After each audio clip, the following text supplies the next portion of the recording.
السلام عليكم ورحمة الله وبركاته. بسم الله والصلاة والسلام على رسول الله. ازيكم؟ يا رب تكونوا بخير. النهاردة هنعمل مع بعض سندوتشات برجر بانيه. يعني الولاد بيحبوها جدا، وبنحتاج لتغيير في بعض الأوقات عن الأكلات التقليدية. هنعملها في البيت أنضف وأرخص طبعا، يعني حتى مهما غليت المكونات اللي احنا بنعمل بيها أكيد أرخص بكتير بكتير بكتير من اللي احنا بنشتريه من بره. هن وأهو زي ما انتم شايفين، يعني شكلها اللهم بارك، وطعمها برضو جميل اللهم بارك. هنحط بقى كاتشب، مايونيز، خس، كابوتشي، طماطم. يعني عايزين تدلعوهم شوية، هاتوا طبعا شرايح جبنة شيدر. آه براحتكم، يعني براحتكم براحتكم. أنا اكتفيت بكده بصراحة، يعني كفاية قوي يعني كده خدناهم أكبر خدمة. تمام زي ما انتم شايفين، يعني الشكل واضح، مش هتكلم كتير، بس شهادة حق والله كان جميل. هنقول على طول طبعا دي ده صدر فرخة، يعني نص فرخة. نص فرخة من غير الجناح والكتاف، اللي هو الصدر وفرمناه. ده كان في أنا كنت عاملاه، ده كان وجبة من الفيديو اللي احنا عاملين فيه تجهيزات. لما قلت لكم ممكن أطلع أكتر من 10 وجبات من 4 فرخات، دي واحدة منهم. هنحط معلقة كاتشب، هنحط بضاية، هنحط توم باودر، بصل باودر، سنة قرفة، فلفل اسود. كان عندي هنا معلقة بهارات برجر من اللي هي الجاهزة، حطيتها. عايز تحطي سنة بيكنج باودر حطي. وعملتهم مع بعض كده، وظبطي الملح طبعا. وبعدين انا حسيتها طريه شويه، فرحت جبت ايه معلقه دقيق. انت لو حطيتيها في التلاجة، اعتقد يعني لو اتحطيت في التلاجة البضايه هتمسك، فهي هتمسك شويه مش هتحتاج. انا حطيت حوالي 3 معالق دقيق تقريبا، ممكن تحتاج معلقه واحده بس لو حطيتها شدت في التلاجة، كانت هتشد وهتمسك. بس انا عملت وشكلت على طول، يعني استعجلت وشكلت على طول. لو عندك وقت ما ممكن ما تحطيش الثلاث معالق دقيق يعني.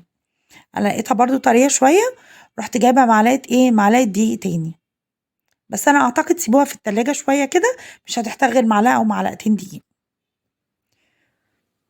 انا حطيت طبعا دقيق بدل ما احط بقسماط، يعني حطيت دقيق افضل يعني. اللي عايز يستبدله بمعلقه بقسماط يستبدله، بس انا شايفه يعني طلعت معايا الدقيق احلى.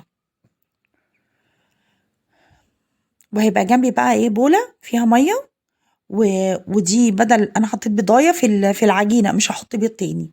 جبت معلقتين دقيق برضو، حطيت عليهم سنه ملح، وحطيت ميه وربيتهم كده. ده اللي هيبقى الماده اللاصقه اللي بديل البيض، اللي هحطه قبل ما احطه في التغليفه الاخرانيه. طب هنغلف بايه؟ عندك بقسماط غلفيه. الاحلى كمان من البقسماط خلطه الكرانشي، اللي هي بتتباع عند العطار سايبه، دي اللي لونها اصفر. بس مش هنستخدمها زي ما بنجيبها من عند العطار، هنديها ضربة في المطحنة أو في الكبة عشان تبقى وسط. لأن لما بتيجي تقليها وهي كده بحالتها، لما بتجيبها من عند بتبقى ناشفة جدا، بتبقى قرمشة جدا وناشفة وناشفة. فالأفضل إن انتي تديها ضربة تاني تبقى وسط كده، بتبقى جميلة بصراحة.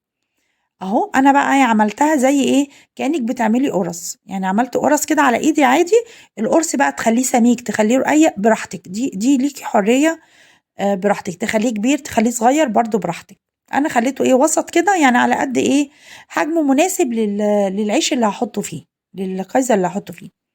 وجنبي الميه زي ما قلت لكم، الاقي ايدي مثلا لزقت اروح بله صوابعي ميه والدنيا ماشيه زي الفل.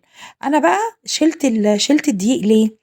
لأني حسيت إن هي يعني عشان طرية هتغلبني شوية، ممكن الشكل يتلخبط وأنا بحط. قلت هعمل الأقراص كلها أحطها في الفريزر تشد، وبعدين أحط الكفر مرة واحدة. جبت صينية أو تجيبي صاج تحطي عليه كيس تلاجة تفتحيه عشان يسهل لما تيجي تشيليها. وبعدين عملت الأقراص زي ما انتوا شايفين كده، هو طلع حوالي 12 قرص. تمام. بس طبعا اللي اتعملت الاولانيه دي اللي انا بوريها لكم دي هتختفي بعد كده هي واخواتها يعني. فما تقولوليش راحت فين، بالهنا والشفا للي اكلها. تمام. اهو مسكت نفسها خلاص، طلعتها بقى في كفر الدقيق، الماده بتاعت الدقيق بالميه دي اللي انا عاملينها. وبعدين تحطيها على بصوا سهلة ازاي، سهلة بقى، وتلفيها من الجوانب، تلفيها من كل حتة. سهلة مش هتاخد وقت. اهو زي ما انتم شايفين كده، بس نصفي ال الكفر اللي هو الدقيق والميه ده، نصفيه كويس وبعدين نحط على الخلطة على طول. انا طبعا ما كانش باقي عندي من خلطة الكرانشي دي غير هما دول، لان كنت عاملة بيه ناجتس هنزله لكم في فيديو ان شاء الله. فده اللي اتبقى. وكملت بقى بخلطة فيجيتار عادي او بقسماط، اللي موجود عندك اعمليه.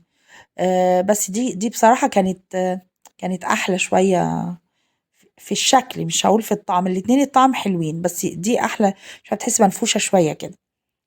تمام. اهو جبت دي خلطة فيجيتار سايبة، بتتجاب من عند العطار، في منها حار وفي منها بارد.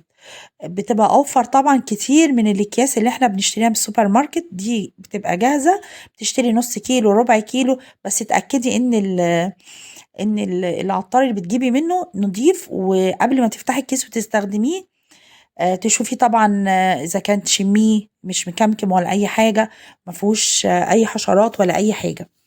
وبعدين اهي جاهزة، انا حطيتها بقى في الفريزر، انا ما عملتهاش في يومها، انا جهزتها وبعدين حطيتها في الفريزر. طلعيها من الفريزر، سيبيها شوية كده نسيبها شوية تفك 5 دقايق 10 دقايق، وبعدين نبتدي نقليها. ممكن تاخديها من تجهيزات رمضان في أي يوم مستعجلة، أو يحصل أي ظرف ومحتاجين نعمل حاجة بسرعة، أو مثلا الولاد عايزين زهقوا من الأكل كل يوم مثلا التقليدي، عايزين حاجة